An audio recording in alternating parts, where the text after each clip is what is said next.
বাংলাদেশকে আমরা কেমন দেখতে চাই, কারণ স্বপ্ন মানুষ দেখে, স্বপ্ন দেখতে মানুষ ভালোবাসে। এক নাম্বার যেটা আমরা চাই সেটা হচ্ছে এই সার্বভৌমত্বের ক্ষেত্রে আমরা বাংলাদেশকে স্বাধীন হিসেবে মনে করি। এতদিন একটা ওপাশের ছায়া ছত্রে ছিল, আজকের এই বাংলাদেশ পশ্চিমাদের ছায়া ছত্রে যাক সেটা আমরা কখনো মানতে পারবো না। এই সার্বভৌমত্ব রক্ষায় আমরা একসাথে যদি কাজ করি, ইনশাআল্লাহ এই বাংলার জমিনে ফারুক আজমের খেলাফত কায়েম হবে। দুই নাম্বার যেটা অর্থনীতি, সেটা আমলাদের কাছেই বন্দী, কারণ আমলারা তারা কাঠামো নির্ধারণ করে আর রাজনীতিবিদরা আইনের মাধ্যমে সেই কাঠামো বাস্তবায়ন করে। এই আমলা কেন্দ্রিক হওয়ার কারণে ইসলামিক ফাউন্ডেশনও দুর্নীতি থেকে মুক্ত হতে পারে নাই।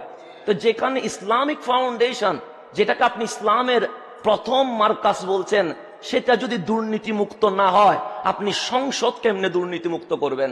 সেই ক্ষেত্রে সর্ব সেক্টরে যেন দুর্নীতি মুক্ত হয়, সেই দিকে জবাবদিহিতার দিকে লক্ষ্য রাখতে হবে প্রত্যেক আমলাকে, এবং প্রত্যেক সেক্টরে আইন হোক শিল্প হোক যে কোনো জায়গায়, সেখানে অবশ্যই 3 মাস পর পর তাদের জবাবদিহিতা বাস্তবায়ন করতে হবে। 3 নাম্বার যেটা হয় সেটি হচ্ছে আমরা যারা আলেম ওলামা তারা মসজিদ কেন্দ্রিক, হয়তোবা মুয়াজ্জিন ইমাম খতিব, আমরা মসজিদ কমিটির অত্যাচারে মানসিকভাবে বিপর্যস্ত।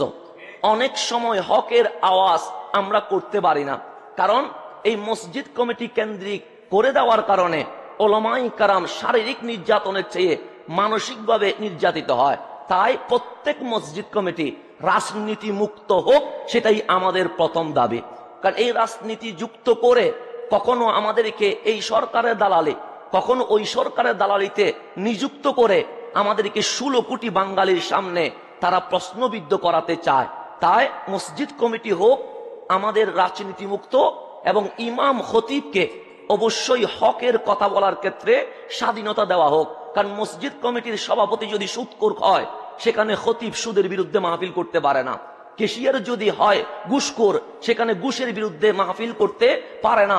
তাই আইন হবে খতিব ইমাম মুয়াজ্জিন নির্ভয়ে আল কোরআন এবং আস সুন্নাহর সঠিক কথা এই জমিনে বলতে পারবে।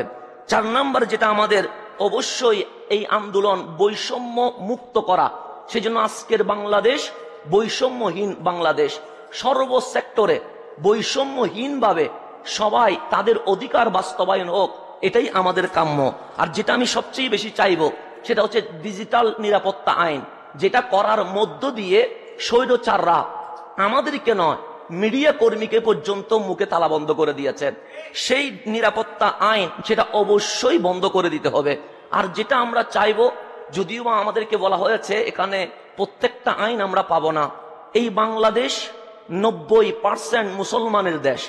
এই দেশ, এখানে সংখ্যালঘু যেটা বলা হচ্ছে, আমরা তাদেরকে সংখ্যালঘু হিসেবে বিবেচনা করি নাই, আমরা তাদেরকে বাঙালি হিসেবে বিবেচনা করেছি। সুতরাং 90% মুসলমানের দেশে যখন নাস্তিক্যবাদ আমার রসুলের শানে, আল কোরআনের অবমাননায়, আল্লাহর শানে বেয়াদবি করে, তখন এই দেশের 90% মুসলমানের বুকে আঘাত দেয়। এই সরকারের প্রতি আমাদের চাওয়া হচ্ছে বাংলাদেশে আইন প্রণয়ন করে যারা ইসলামের বিরুদ্ধে, আল কোরআনের বিরুদ্ধে, আল্লাহর বিরুদ্ধে, দয়াল নবীর অবমাননায় কথা বলবে, তাদের বিরুদ্ধে ফাঁসির আইন কার্যকর করতে হবে। এটাই হচ্ছে আমাদের মূল দাবির মধ্যে অন্যতম দাবি। আরেকটা হচ্ছে যেই বৈষম্য ট্যাক্সের ক্ষেত্রে, যেই বৈষম্য নীতি বাংলাদেশে আছে, যার কারণে ব্যবসায়ীরা আজকে সুন্দরভাবে ব্যবসা করতে পারছে না। তাই সবার জন্য ট্যাক্সের নীতি একরকম করতে হবে, যাতে এখানে বৈষম্য পাওয়া না যায়। এরকম যদি আমরা দাবি জানাই, অসংখ্য দাবি আমাদের রয়ে গেছে। আমরা প্রত্যেকটা দাবির সাথে ঐক্যমত পোষণ করে আজকে এই কথাটা বলতে চাই, সমস্ত মুসলমানরা যদিও বা মতাদর্শে ভিন্নতা থাকতেই পারে, আমরা এক টেবিলে বসে এই সুন্দর বাংলাদেশ কিভাবে ইসলামীকরণ করা যায় সেই দিকে যদি আমরা এগিয়ে যাই, ইনশাআল্লাহ আগামীর ওলামায়ে কেরাম নির্যাতিত হবে না, তারা তাদের অধিকার বাস্তবায়ন করতে পারবে। আসসালামু আলাইকুম ওয়া রাহমাতুল্লাহ।